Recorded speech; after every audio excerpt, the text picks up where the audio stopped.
The two major conflicts over the past 2 months between India and Pakistan and between Iran and Israel have left us with several pressing questions.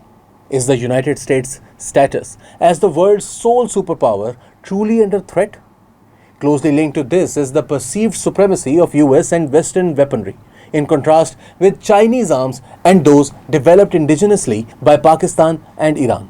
Observers are now debating the re-emergence of bloc politics, with the world seemingly divided between the so-called global north and global south, the former comprising the US and Europe, the latter encompassing nations from Latin America, Africa and Asia. The global north, mostly NATO countries, is increasingly viewed as a waning force, militarily and economically, compared to the rising economic and military power of the East led by China. This leads to the critical question: does China genuinely pose a real challenge to US global dominance? Can it protect its strategic and economic interests in the South China Sea, South Asia, and the Middle East, where its Belt and Road Initiative (BRI) projects are heavily invested?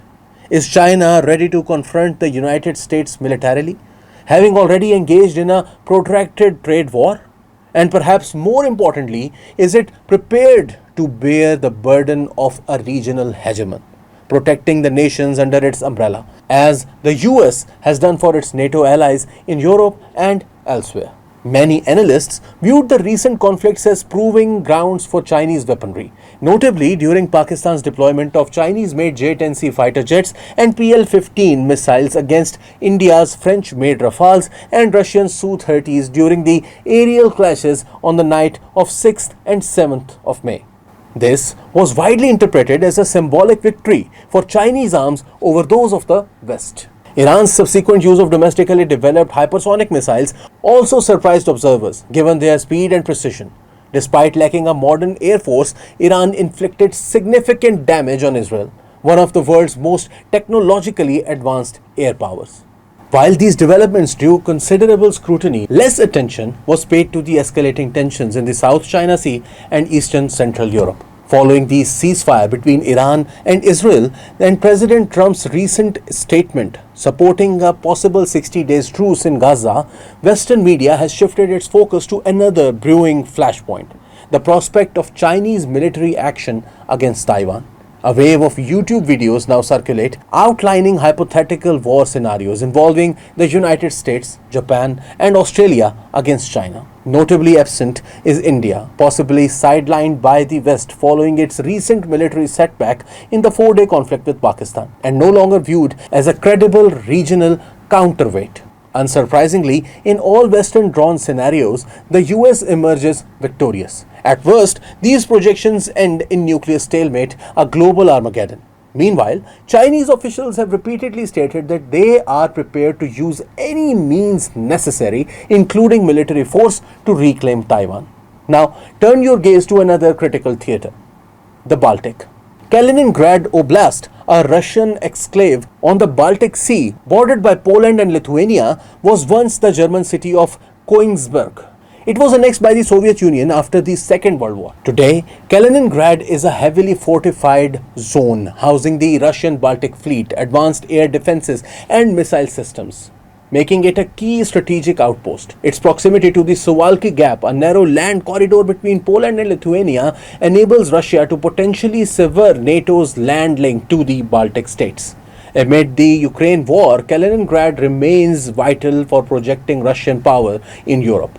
However, with Russia deeply entangled in Ukraine, this has created space for countries like Sweden to assert more control over the Baltic Sea, a crucial maritime route not only for regional trade but also for Russia's logistical lifeline to Kaliningrad. This shift has quietly altered the balance of power in the region.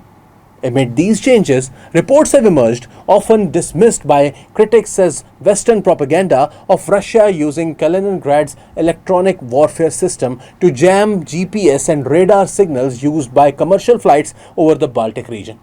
Airlines including Ryanair Finnair, and British Airways have experienced repeated disruptions, with some flights even forced to abort landings. Western experts believe that this is a calculated tactic by Russia to shield its military operations while testing its cyber capabilities, increasing risks to civilian aviation and fueling regional instability. Meanwhile, another potential crisis is unfolding in the Balkans.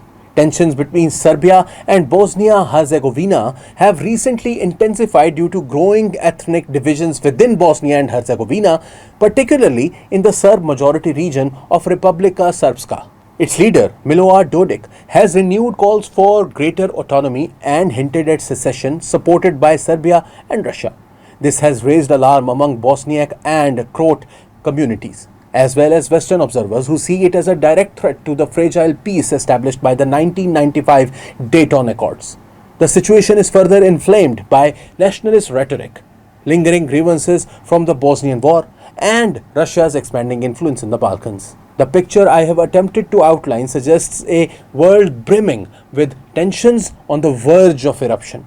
For the United States and its Western allies, whose economies are not in their strongest condition, this presents a formidable challenge.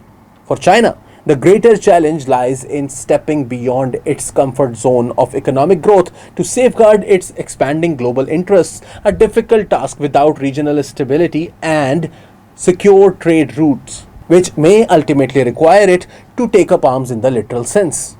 War seems undesirable for both the US and China, yet, paradoxically, it feels increasingly imminent and unavoidable.